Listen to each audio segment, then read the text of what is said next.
আমরা যেটা করব সেটা হলো এক্সেলে pivot table and pivot chart, খুব ইম্পর্টেন্ট জিনিস। পাইভট টেবিল এবং পাইভট চার্ট কি করে করব দেখে নাও।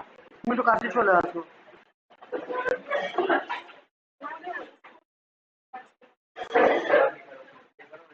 তো ফার্স্টে দেখো আমরা একটা চার্ট বানাবো। প্রথমে কিছু ডেটা নেব।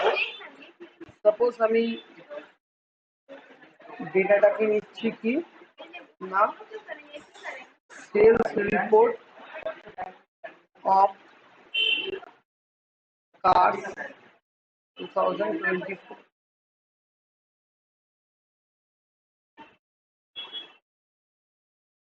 তো আমি এটাকে ইনক্রিজ করছি।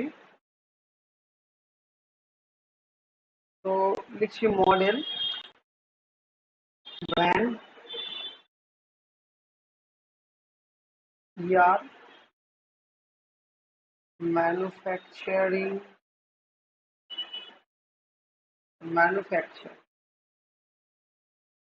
ম্যানুফ্যাকচার ইয়ার,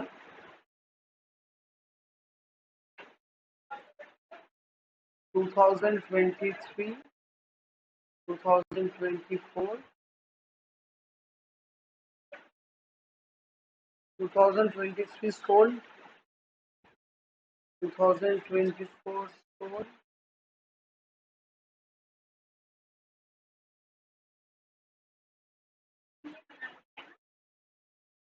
আর এই হলো আমার কিছু ডিটেলস, যার উপর আমি রিপোর্ট বানাবো।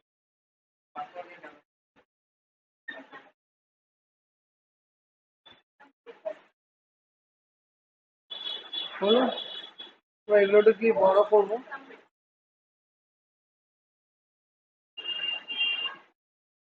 মডেল, ব্র্যান্ড, ম্যানুফ্যাকচার ইয়ার, 2023 কটা বিক্রি হয়েছে, 2024 কত বিক্রি হয়েছে। ওকে, এবার যে বছর ধরো গাড়িটা তৈরি হয়েছে এমন নয় যে সেই বছরই বিক্রি হয়ে গেছে, এগুলো নিশ্চয়ই পড়ে থাকবে, যেদিন তৈরি হয়েছে সেদিনই বিক্রি হয়নি। তো ম্যানুফ্যাকচার ইয়ারটা রেখেছি। ধরো মডেল আমি লিখলাম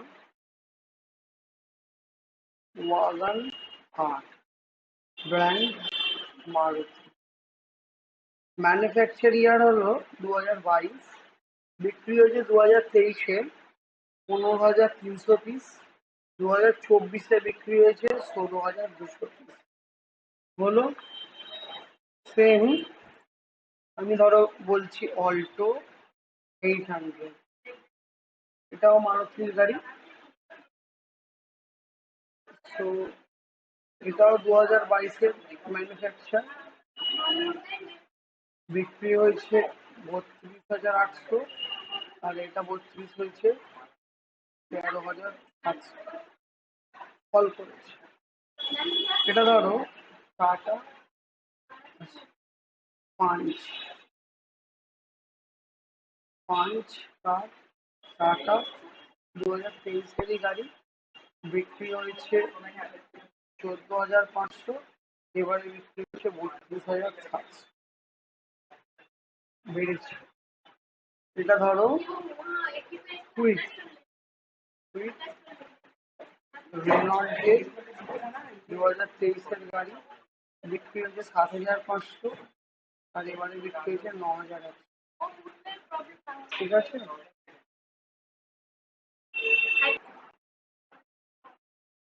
আচ্ছা হয়ে গেল। এবার ধরো এইরকম অনেকগুলো ব্র্যান্ড আছে। এবার এখানে ধরো আরো কিছু ব্র্যান্ড আমি নাম দিচ্ছি। যে সাপোজ ধরো সাফারি, টাটা 2022,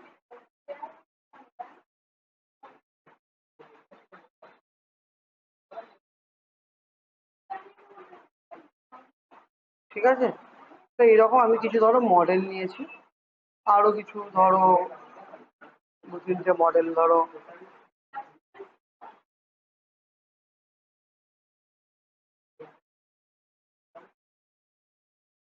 স্করপিও,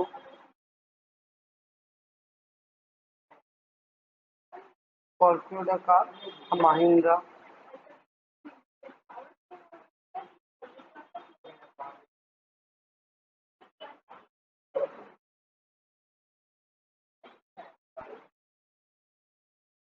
21-এর গাড়ি। এবারে ধরো আরো কিছু ধরো,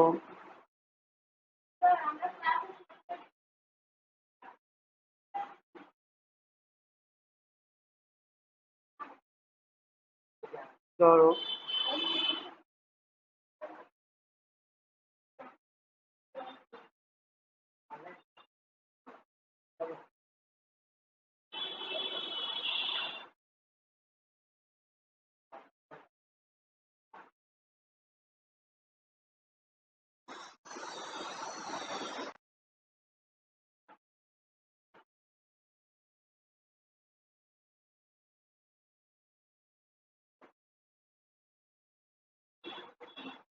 কিছু গাড়ির মডেলের নাম লিখলাম।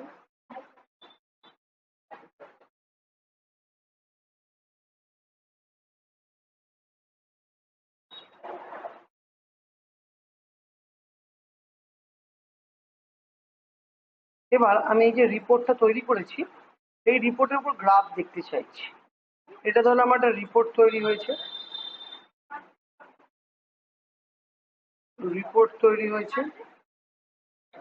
রিপোর্টের উপরে দেখুন, রিপোর্টের উপরে দেখো আমরা একটা গ্রাফ বানাতে চলেছি।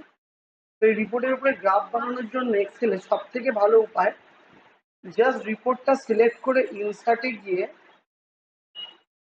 যদি আমরা একটা গ্রাফ নিই, ধরো বার গ্রাফ নিলাম বা কিছু নিলাম, বার গ্রাফে গিয়ে ক্লিক করলাম, তো সেখানে গিয়ে আমি টাইটেলে গেলাম। এই টাইটেলে গিয়ে আমি লিখলাম সেলস রিপোর্ট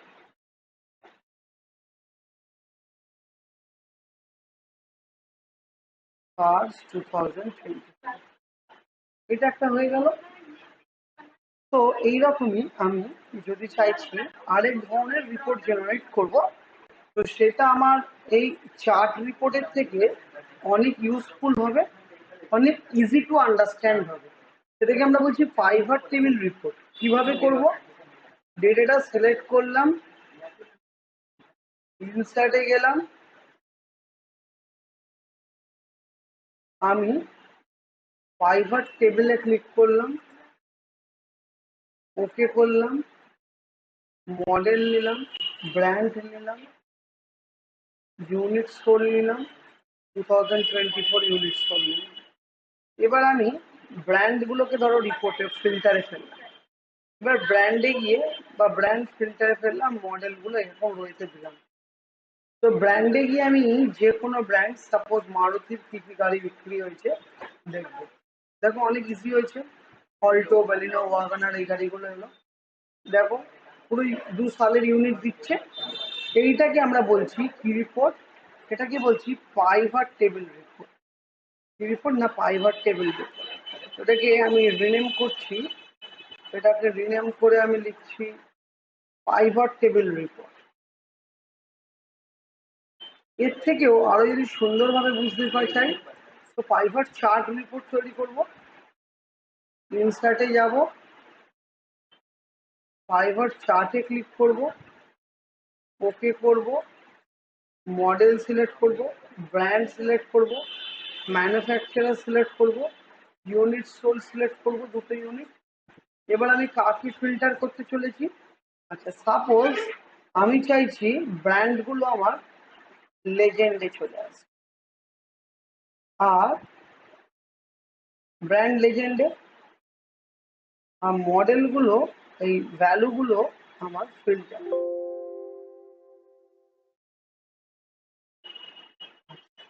তাহলে আমি ম্যানুফ্যাকচার ইয়ারটা ফিল্টার রাখবো। ওকে, এবার কি হচ্ছে, আমার গ্রাফ তৈরি হচ্ছে ঠিকই, বাট গ্রাফটা অন্য টাইপের তৈরি হচ্ছে। এখানে আমি যদি ব্র্যান্ড থেকে সিলেক্ট করি যে কোনো একটা ব্র্যান্ড, দেখো কি হচ্ছে, আমি এখান থেকে মাহিন্দ্রা সিলেক্ট করলাম। তাহলে